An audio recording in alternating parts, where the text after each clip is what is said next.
Warm welcome to everyone that is joining us tonight for our episode of Hot Topics. This is our third week, and over the next coming weeks, we're going to have guests join us. But even more exciting, we're going to be unpacking different forms of privilege. So we just want to encourage everyone to please join us on this journey. And to be quite honest, one of the things we've picked up is that it's a journey where, even though we might have different views around certain issues, we might be struggling with the whole idea of belonging to a group that has that holds privilege.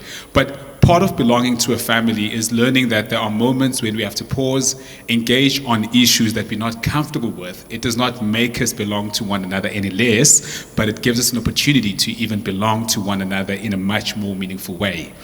And so before we start off today, we're going to be speaking about white privilege. And we're just going to throw out a definition, a textbook definition, but we're then going to throw it out to everyone that is here to introduce themselves and then tell us what their experience of privilege has been. So many of us who know the term white privilege would probably relate it to Peggy McIntosh's PhD thesis, where she speaks about it being an invisible package of unearned advantage and society being structured in a way to benefit people who are born into a particular group by accident of birth. Rebecca. Yeah, it's so good to be with everyone tonight. We're so excited to have all our guests, and I'm just going to speak just very quickly, and then we just want to go around and maybe you can introduce yourselves, because many people don't know you, and just to speak about yourselves and how you landed up here, and I think your experience on this topic. So I read this a definition this morning, actually. Why people receive benefits slash privileges because of an unjust society.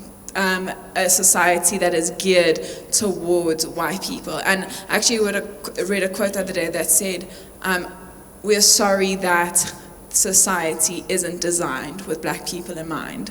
So the society is designed with the end goal of white people getting far in life and not caring about how they got there. And I was saying the other day to Cloney, I really believe that I've gotten to where I am because at the expense of black people in life. My family, my mom's parents, my dad's parents, as far back as it goes, have benefited from, first of all, apartheid regime, and just from at the expense of black people. So I've definitely experienced extreme white privilege growing up. So that's been, want to maybe go around. Hello, my name is Nopi, and I am a psychology student at Stellenbosch University. And I think Stellenbosch University is significant in terms of me explaining my experiences of white privilege and so forth. I do want to say thank you for the platform. I do appreciate it.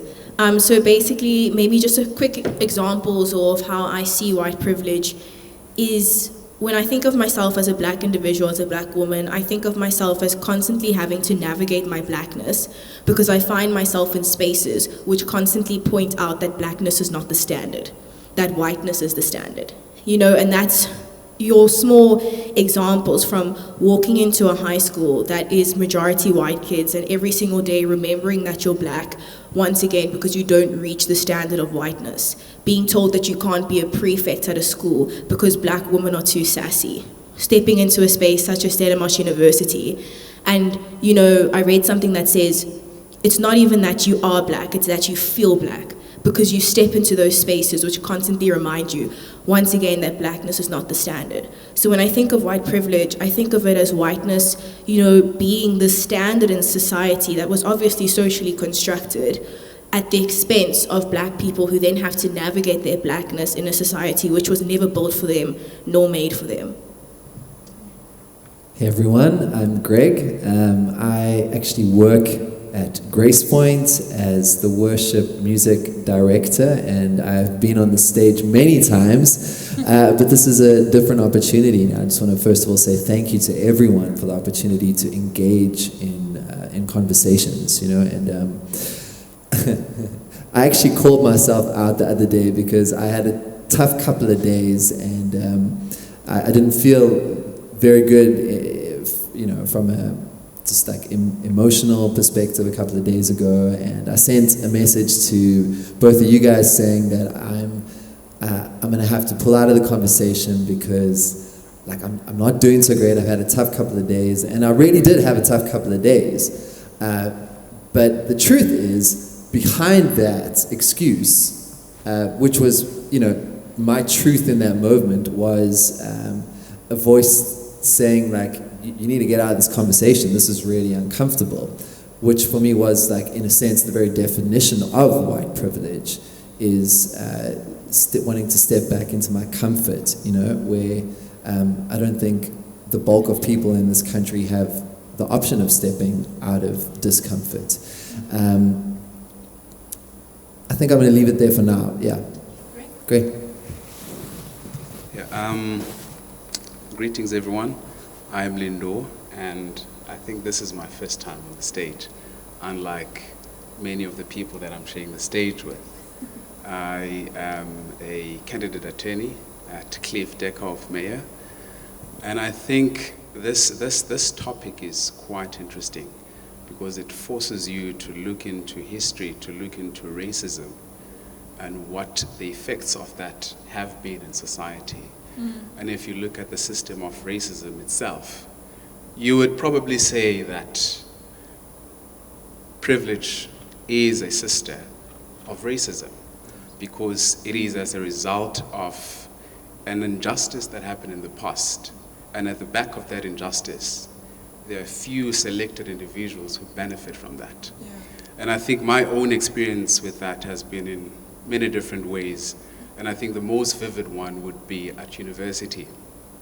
Coming into a space that was historically white, and which means back in the 90s, when these institutions were created, they had white people in mind.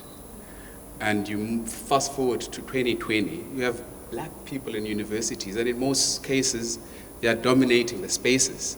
But you find that the culture speaks to white people. Black people cannot identify with stain. Black people cannot identify with roads. So that in itself is oppressive.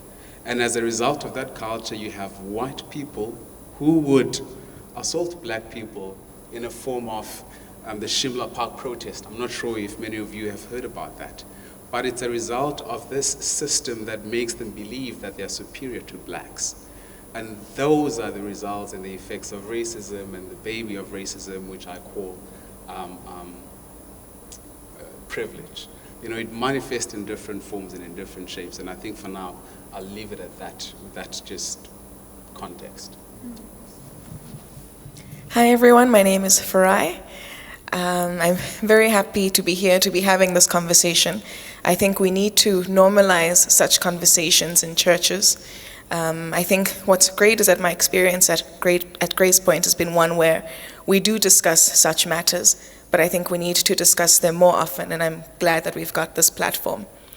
So I work in the NGO space, and it's really interesting because you would think that from moving from a corporate environment to an NGO environment, you experience these oppressions a lot less, but they're there just as much.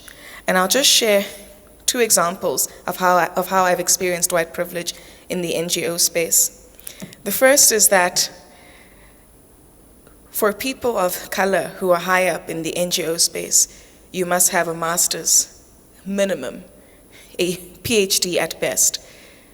But your white colleagues have a basic BSc, a basic engineering degree. But we have to have the master's and the PhD to be on the same level. And that is constantly the experience. I've reported to white men where I know I'm smarter, I know I'm more qualified, but because I am black and I'm a woman and I'm young, then I have to work 5 times as hard to get half the recognition. The second experience I've had of white privilege within the NGO space, particularly, is when I overheard a conversation between some colleagues who were like, but why do we have to ensure that our management and our board is racially transformed? We're helping these blacks anyway. And those are the sort of conversations that are happening, not just in corporates where people think a lot of the evils are, but even within the NGO space. And that's meant to be the space that is doing good because it's the right thing to do. But yet you still have conversations about like, wait, but why must we transform our board? We should get BEE points anyway. We're in the townships helping blacks. Meanwhile, the director's not in the townships. He's in his fancy office, and the rest of the employees who are black are there doing the work. So I think it's an interesting conversation to have, because white privilege manifests everywhere. It manifests in the NGO space, it manifests in corporate, it manifests in churches, it manifests in friendships, in the workplace. And for me, just one more thing to say about this conversation in church, but it's that for anyone who calls themselves a believer or a Christian, for as long as justice is not a priority of yours, then I think you need to reevaluate the God that you serve. And I say that because we know that God is a God of justice, a God of equality, a God of peace. And if your God is telling you that you must continue to treat others like they are inferior to you, then I don't think you're in the right religion. And just while you were speaking, another result of white privilege is that I have learned so much just from what you've said, and I've never experienced it. So it's a privilege learning. I have a privilege that I have to learn about the oppression of black people instead of actually experiencing it myself. Like, it's taken me aback a bit to hear the experience that you've had and literally never have imagined it happening, being shocked by it. Whereas I'm sure tons of black people that are listening, it's not something shocking, it's something that's experienced everywhere. And I think it just highlights actually how far we are from justice or equality or equity or anything. So yeah, just thank you so much for sharing that. And I think that's just the opening, and already, we can realize how much of a difficult conversation it is, because it forces us to dig deep within. And just moving forward, I speak to a lot of Oaks just around privilege. And the first thing that always comes out is, Shoni, I have worked hard. I've earned the advantage. Are you trying to say that my efforts are a result of privilege? What is the true impact of privilege in society? That's one thing I want to throw out there. And does it mean that when we say people are privileged, we say they haven't worked hard? Or where do you draw the line between earned advantage and unearned privilege? That's an interesting question. Because even though the answers are right before our eyes, we see them every day, you then start to wonder, how do I simplify it for a person who truly believes, and genuinely so, that they've worked hard for where they are?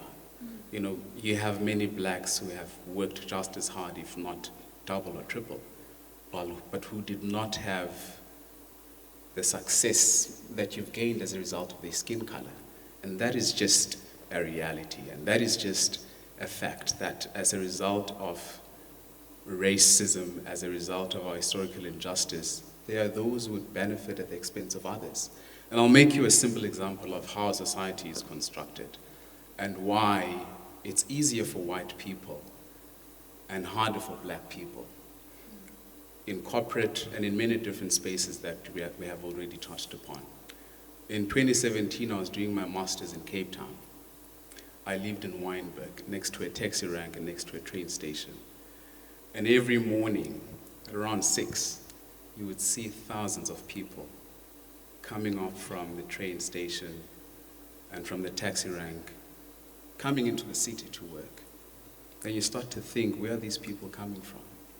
They're coming from Khayelitsha, they're coming from Langa.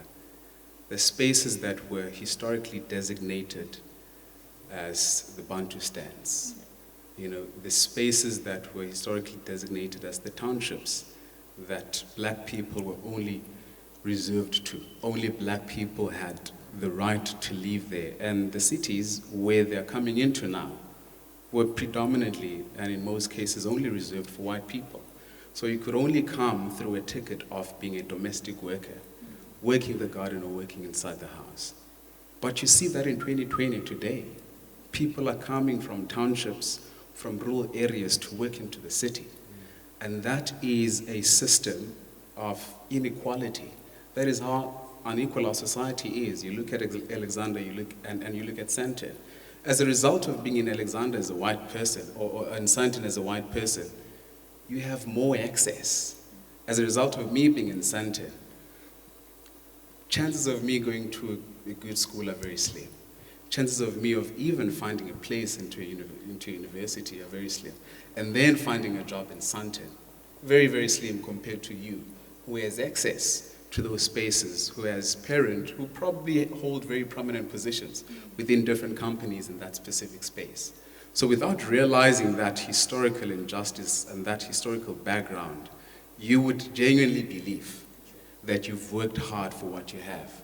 But as a result of having easy access, as a result of your parents having had it easy, and I know this is a term that is in most cases questioned. No, but we had to wake up every day and we did not have it easy. But where does it come from? You know, as a result of what and at the expense of who? And I think that is where the answer lies to those who genuinely believe, I can't be privileged and all that I have, I've worked hard for. There are many, thousands of people who've worked double than you've worked and who have nothing. Do you know what I find really fascinating is understanding reality is actually, I'm realizing, very, very complex. Because the way I perceive reality and what I see and what I don't see is informed by beliefs that sit so often in my subconscious that operate at such a deep level. So I'm, as a human being, convinced that what I see is real. And if I can't see what you're saying, then it's not real, you know. So, like I've found, like I've decided to take on an approach as I accept that I am ignorant. Actually, I just like I wear it like a badge of honor now. Like I am ignorant, and what I do is I intentionally try to position myself in a way to keep trying to learn and unlearn and actually bring those beliefs up into my conscious mind and question what I see and what I don't see. And can I tell you how I actually started realizing that I have racist beliefs within me that need to be pulled out and taken out? It was actually not because someone said to me, hey, like white privilege is a thing and you have white privilege, and not because someone said, hey, like you're being racist when you do this. And I'm not insinuating we shouldn't do that, okay? I want to be clear, I'm not insinuating we shouldn't do that. But what I decided to do was, well, not decided, I started, there's a difference between being friendly to someone and being friends with someone, you know, and I decided, like, I love people, like, I love people so much, and like, being a part of Gracepoint has given me a great opportunity to build friendships with people I did not get a chance to build friendships with. And there was an incident, not an incident, like, that sounds quite loaded, or maybe it was. I was sitting across the table from a friend of mine, and I've spoken about this a few times, and he just said, man, I used to hate white people, you know, and I knew in that moment that I had an opportunity to either turn up my defensiveness or turn up my openness. And on a biological level, I can tell you, I was like, I just like sat up and I just wanted to defend. Like, I don't even know what I was defending, you know, but I felt so defensive in that moment. And I just decided, like, this is my friend, and he is telling me about his experience growing up, and like the huge differences between what it was like for him to grow up as opposed to me. And I just sat, and I didn't even know what to say. I just listened, and I know that was a significant moment in that. And just to be clear, I don't want to position myself as a hero here. That's the last thing I want to do. I'm actually very, very grateful for just like the grace and love shown to me in that moment that I didn't deserve. But and the courage that my friend had to share in a very vulnerable way about like a lot of his experiences, you know. So I just think it's going to be impossible for any white person, and I actually want to speak to white people now, that like if you think because you're friendly with black people that you aren't racist or have racist beliefs, I want to challenge you and ask you, really, are you friends with people that don't look like you?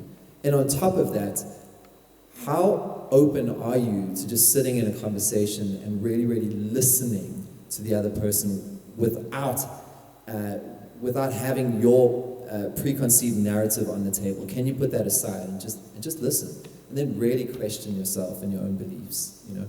Anyway, yeah. Sure. Yeah. Thank you so much. You know, and so maybe even just moving forward, because one of the things that you guys mainly touched on, you know, some of the things that you guys touched on are the subtle ethical implications of how society has been structured, of how some people have more privilege than others. As a result, you know, it means that there's inequality, essentially, you know, and maybe just throw something out there, you know, but I'm looking specifically at you, Nopi. So, like as a student, you know, you go onto campus, and I know Charles Ngwane problematizes epistemology, Western epistemology, when it comes to widening inequality margins. You go into campus, man, I don't know, I just want to hear from your experience. Would you say that there are students that are unlikely to get, to really fully explore their academic potential because of how society is structured and how varsity is structured and even how school is structured and the system of knowledge that is at work in those spaces? So I'll speak on that more personally. So being a student at university is quite a complex thing when you're a black person. And that's specifically because we don't have, and my sister said that to me the other day when I interviewed her, we don't have the option of choosing whether or not we want to engage in, you know, fighting for social justice. We don't have the option to just sit on the Roy plane, drink coffee with our friends, and watch other students walk by protesting, asking for the university to recognize our blackness. You know, we don't have that option. And being at university since my first year in 2017, without fail, every single year I found myself being involved in either some sort of protest, either some sort of mass gathering. Why? Because it's always about social issues which are affecting people of color. And I don't have the option to go to the library and just study. And I think that what we see is that, and I'm going to speak from a mental health perspective, a lot of black students' mental health in a university space declines significantly, mine included. And that's because every single day you are reminded that this university was not molded for you. This university was molded, you know, for white, and, you know, in my university's context, for white Afrikaans people to flourish. It was never a space which was created for black students to enter into it and feel as if, you know, they belong. And that really affects your mental health, but specifically it affects your way of like being. It affects the way you view yourself and your identity as a person. And that's where you see like so many people's holistic well-being in a university space declines, because every single day we're fighting about something, asking for something, trying to navigate our blackness in this context that's so incredibly anti-black. And you know, your marks tend to drop sometimes because I don't have time to study for the test because I need to go to this protest and ask, you know, management or whatever to please respect me as an individual. You know, and I mean, if we look at it from a high school perspective as well, I mean, right now you're seeing a lot of the Black Students Matter happening, where students are finally speaking out about, you know, the experiences that they've had in schools, you know, that have really damaged them as persons, as people. And, you know, when you read those stories, you begin to see how, you know, schools and universities serve as breeding grounds for racist behavior, but also perpetuate white privilege immensely. And I mean, just to quickly share a story, when I was in grade 9, we had to do a creative writing assignment for English. So you could write about anything.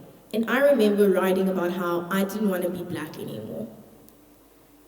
And I think for me, like, that makes me really upset now where I am as a person today, because I was a grade 9 student writing about how I didn't want to be black because I noticed how my blackness was rejected. I noticed how my blackness was not the standard, you know? And I don't think any child, any individual should ever write about, you know, how they don't want to ever identify, you know, as black or as this or as that.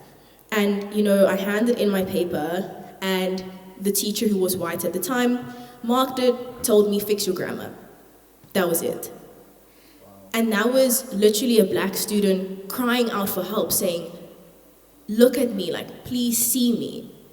And that's when you have to ask yourself, you know, people have this mentality of, no, black students are lazy, or no, black students just don't want to work hard. And that's not the case.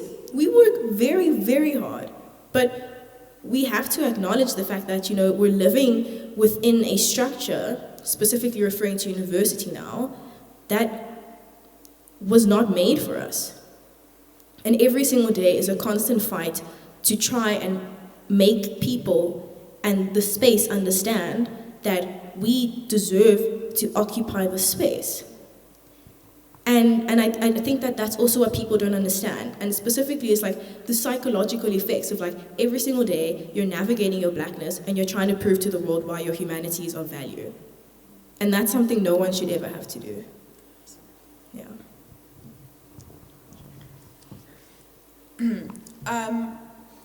While you were speaking, and actually while I have been preparing for this week, I was thinking back to high school and about what we learned in history. I can distinctively remember learning about the Cold War. I can remember learning about Stalin and Hitler. I really can, and I can't give you facts, but I can definitely remember my teacher having photos of Stalin up and giving us explanation about what he did, and Hitler, and, you know, all these terrible regimes that were happening all over the world. And maybe this is because I was a bad student, but I don't think it is. I can't give you facts on the apartheid regime. I can't sit here and say, I specifically remember my white history teacher explaining the extent of the apartheid to me. I took history from grade 9, that was my choice subject. So in 4 years, I'm busy reading Steve Biko's book, I Write What I Like, and I keep getting surprised. I keep getting shocked by what's written. Like, I can't, and it's actually embarrassing for me, but I can't believe the way in which the government made black people think of themselves, how they made black people feel like second-rate citizens, and the mentality, how they got into black people's minds, and how Steve Biko just writes so against the way in which black people are used and abused. And I keep reading these lines, and I keep highlighting these things, and I'm disappointed that I'm shocked, because my school was geared towards not offending people, and they thought not learning about the apartheid was less offensive than teaching white people the impact that they have had on society. We had a conversation a few months ago with someone, and they speak about the apartheid as those days. I've had people say to me, but it was those days. It was all those years ago. And I want to shake people and be like, I'm 25. I was born, what is it, the freedom year? There we go, there's it. But I'm not. Because the shackles of apartheid are still here today. And it's showing in universities. I went to Tux. It's showing at Tux. It's showing in places, and it's not even creeping out. It's not these small little moments where it's like, oh, that was a bit racist. It's more often than not, there's someone that says something that is completely racist, and we're shocked. But the truth is that the apartheid wasn't all those years ago, back in their day. You know, and I think that shows in our history departments, in our schools, in our universities, that I don't know anything about the apartheid from my schooling years. but I can tell you about the Cold War. No, absolutely, man. I think Farai mentioned something very important when we started off. You said if you are a Christian and you are okay with the idea of, is it 5 centuries of inequality where black people have been dehumanized so that we can create a structure where white privilege is a reality, 500 centuries. 500 years plus. You said then you need to really go back and check. Do you want to unpack that? Because I really want to take us to a place where we say, okay, cool, there's someone watching at home right now who says, I genuinely struggle with racism. Okay. I think to answer that, we can unpack it in different ways. The first, I think, is for us to revisit the definition that was given about white privilege, right? And that is where you are able to experience different benefits as a result of your race and an unequal society. And I think the first thing we need to recognize today is that for any person that is watching and saying white privilege doesn't exist, it does. And I'll just give you a few examples now and then link it back to Christianity and religion and belief. White privilege is when you go for a job interview, knowing that the contact to arrange the interview for you has already got that job secured. White privilege is going to a braai and saying, yo guys, I'm unemployed. And someone being like, don't worry, but I've got you. White privilege is applying for university because you can. Because that 100 Rand, 200 Rand application fee means nothing for you. Because it's expected, it's the norm. Your brother went to university, your cousin went to university, your parents went to university, so you are expected to go as well. White privilege is walking into Edgar's and not being followed around with the suspicion that you're going to steal something. White privilege is walking out and not having your bag checked. And I've said it to security guards before. Why did you not check that woman's bag, but you're checking my bag? I'm like, no, ma'am, it's the protocol. But then your protocol is racist. White privilege it manifests itself everywhere. It's having a job while having a basic degree, yet you work with black people who have 3 master's degrees. White privilege is knowing that you don't even have to study further. You're going to be CEO of your dad's company really, really soon. White privilege is your first job is a manager level, but my first job is basic entry level, where I still have to prove myself. White privilege is sitting in church and being able to give offering willy-nilly because you don't have that many dependents. You've got generational wealth to back you up. Yet you see your black fellow church giver next to you who's like, yo, but I don't know if I can give this $20. I know I must, but I don't know if I can. White privilege is being able to step out of conversations about race. White privilege is watching a protest and being like, oh, but why are these people protesting?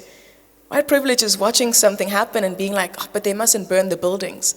Not realizing what is the context behind that. When people's voices have been oppressed for so long, they must do whatever they can to be heard. And if it means to burn down a building, then so be it. But instead of looking at what is burning down, look at what is burning within these people protesting that has got them to act this way. White privilege is going to a protest with a sign saying Black Lives Matter, but going back to problematic behavior. White privilege is going to a braai and not once having a conversation about race. When black people go to braais, we talk about race because it affects us every single day. We talk about the different issues that we face because it affects us. And I could go on and on and on about the examples of white privilege. And I just share a few to show you that it manifests everywhere. One more to highlight. White privilege is being able to be in school and not being told that, oh no, you have to change your hair. Oh no, you can't have dreads, you can't have an afro, you can't have this or that. White privilege is the school policy saying that your hair texture is okay, but my hair texture is a problem. And we see that everywhere. We see white privilege manifest itself in every single space. And so to bring it back to religion, and rather the word belief, for myself personally, I have grappled a lot with Christianity and privilege and race. And it was exacerbated by my experience at Stellenbosch, where your churches had a fundamental role in advancing racism on black people. The NG Kerk is renowned for the role that they had. Just recently, they were like, okay, LGBT is fine. Just recently, but yet played a monumental part in dividing our society, in ensuring that black people were treated as second-class citizens. The scary thing is that when I was at university, the church was still advancing those ideals. So when I went to university, despite coming from a Christian household, I stopped going to church. And I stopped going to church because I was like, but this is not the God that my parents raised me to serve. This is not the God that I should serve. How can you go to a church where a preacher is actively talking about how multiracial couples are wrong, how cows wouldn't breed with donkeys, so why must black people and white people breed? How can you go to a church where the pastor is actively denouncing protests that are fighting against the exclusion of black students? And he's like, no, but we all had to work hard. We've all had to work hard to get here. How can you go to church when at the very church you are going to, they are highlighting the rich history of the university, but not acknowledging the role that this university played in constructing apartheid? So I just stopped going to church because I was like, I can't believe in this God anymore. And once I got back home, my mom said to me, you have to go to church. If you're under my roof, you must go to church. Mama Penny was there. And I remember not being happy with it, but going anyway. And as I attended church, trying to reconstruct what God is, and trying to understand, I mean, you'll hear a lot of passages by different African authors who will say, before the missionaries got here, the Africans had the land and they had the Bible. When they left, they had the land and the Africans had the Bible. So you hear all of these, and you read about how Christianity itself has often always been constructed against black people to succeed. But as I've done my own introspections, I try to look into, who is God? What is God? And for me, God is a God of love. I like to say, she is a God of mercy, a God of equality, a God of humanity. Now, if that is who God is, and that is the God that I accept, when I come to church, I should be able to engage with different people. We were able to see each other as human beings. We're able to acknowledge one another's struggles, to understand one another. And where if I, as a person of color and as a woman, I'm telling you about the struggles I'm facing, as a fellow churchgoer who believes in the same God of equality and mercy and compassion, it's important that you listen to me. But not only listen, take action with me. And I think that I've met so many Christians who would just sit on the sidelines instead of doing something about it. And to those who do that, then we're not serving the same God, firstly. Secondly, then you are just as bad as the perpetrator. When you sit on the sidelines and do nothing in the face of injustice, you yourself are just exactly the same as that source of evil. And the last thing I want to say is that for those who see themselves as Christians, I believe our God is a God of action, a God of mercy, and a God of justice. So do something about the injustices that you see. And you have a choice to whether you want to be an accomplice or you want to be an ally.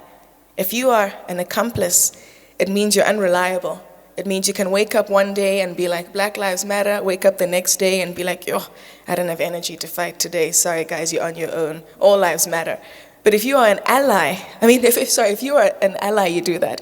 If you are an accomplice, it means that you are committed to fighting for justice. You are committed to being there to watch the advancement of people.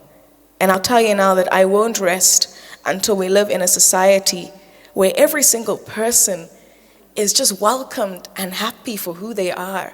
Whether you are black, whether you are part of the LGBTIQA plus communities, whether you are Islamic, every single person in our society should be embraced for who they are. And that's not happening, especially with the Christian church.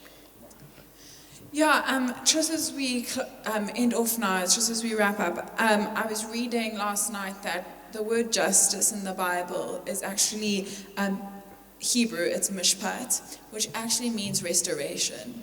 So justice isn't just going around and saying, as a white person, saying Black Lives Matter, and that's it for me. It's actually restoration. It's actually acknowledging that I have been part of the problem, and not just saying subconsciously, but I think consciously I've also been part of the problem. And it's being able to go out and say, God isn't the God of just uncover the fact that Black Lives Matter, but leave it there. But God actually seeks out vulnerable and oppressed people. That's what we're encouraged to do. And not as a white savior, but to seek out the oppressed and vulnerable people and not just shine a light on it, but bring restorative justice to that situation. And I think the word restoration can scare people because I know that people have expressed this with me, that well, if we say Black Lives Matter, what does that mean for white people? I'm scared. We have no right to be scared. We have nothing to be scared about. Because we're not, the movement isn't moving towards revenge, which it really could. But actually it's moving towards justice, and the justice of Black people, and not at the... anyway, I just wanted to say that actually justice in the Bible is restorative, and God wants us to restore the communities that have been oppressed. But yeah, so Hloni, do you want to just... Look, I think just before we close, just a minute, does anyone have anything to say? We don't want to censor anyone. Yeah. Do you have anything to say on the topic just before we move on? I do. If I believe that everyone is made in the image of God, then and God is infinite. He's the beginning and the end, you know. And I believe that everyone's made in the image of God. If I think of myself superior to you, right? If I think of you, if I treat you as being less than me, right? Then, like, first of all, that is actually a statement against God. First and foremost, actually. And then if I'm saying I am made in the image of God, then, like, what am I saying? There is no congruence between what I say I believe and what I practice. Yeah. You know, and the truth is, like, for me, like, I want to get to know God as best as I can in this life. And I love getting, like, every single person I've ever met, I get to, like, find out a little bit more about who God is and the wonder and the extravagance and, like, the expanse of who God is, you know. So for me, it's like, if there is anything in me, Hloni, as your friend, not if, when you see something, bro, like, do not hesitate to point it out to me, bro. It is my responsibility, not your responsibility. But if there is anything in me that in any way resembles anything that positions me superior or makes me feel like I'm more special or whatever, dude, you just tell me, bro. Straight up. I think from my side, it's just to just close off by saying, you know, if one wonders whether or not they're privileged, and I think we should then ask ourselves this question: what are we most afraid of happening in society as white people? Are you afraid of land being redistributed? Are you afraid of Black people having a place in corporate? And I'm asking that question because we understand privilege. You know, real privilege manifests itself when justice happens. When you're privileged, equality feels like oppression. And that's why a lot of people are inconvenienced by genuine protests of fees must fall. You have no idea why these students are protesting. It's an inconvenience to you because you want to get your qualification. And that is privilege manifesting itself through justice. It's an inconvenience to you. You get frustrated with this. And I remember a conversation I had with one professor in the university. I was shocked by this conversation, and I think it was an eye-opener to me as well, because it was just so honest. We were having a conversation about the university, equality, racism, and he said to me, Lindo, I want to be honest with you. I want to make a confession. And then I was listening. Yes, Prof. And then he says, I'm a racist. I was so stunned. I gave him a look, and then he qualified that statement by saying, a recovering one. And that goes back to restoration, saying that I had certain beliefs in the past. Our society has adapted in many ways than one. I no longer hold those beliefs, but sometimes I find myself having certain thoughts that I have to call myself out of. So just like a drug addict, I do have relapses. But the difference with him is that he admits it. He's a recovering racist. And it goes back to that concept of justice and restoration, recognizing the fundamental being that you are as a human being and what society has taught you, what you have been in the past as a result of certain historical events, and certain thoughts that may still linger with you as a result of the past. And realizing then the importance of recognizing that and moving away from that. Because if you cannot recognize that you are a recovering racist or you are privileged as a result of certain events, you can't address that. No one can address a problem that they do not know. So I'd like to close with that. Thank you so much for that, And so as we close up this segment of Hot Topics today, reading a devotion yesterday, one of the things Richard Rohr speaks about, he says, part of us confessing the things that we struggle with when it comes to inequality is learning to sit still, quietly in the middle of the protest and hear those voices. Learning to not always have an opinion, a counter opinion, but learning to sit still in the middle of those protests with the marginalized and hearing that voice, hearing their cries, hearing what is it that brings them to this place. And so that's exactly what we're going to do in our second segment of Hot Topics today. We're going to sit still at the feet of a guest who's going to tell us what her experiences have been in spaces where white privilege has prevailed. Thank you so much. Please do grab a cup of coffee if you'd like to, but whatever you do, this is one moment that you do not want to miss. And thank you to everyone that's joined us today. We hope that this is not the last time you guys are here. Okay, thank you so much, and we'll see you for our Hot Topics Bible, not Bible study anymore, but for our Hot Topics discussion on Tuesday.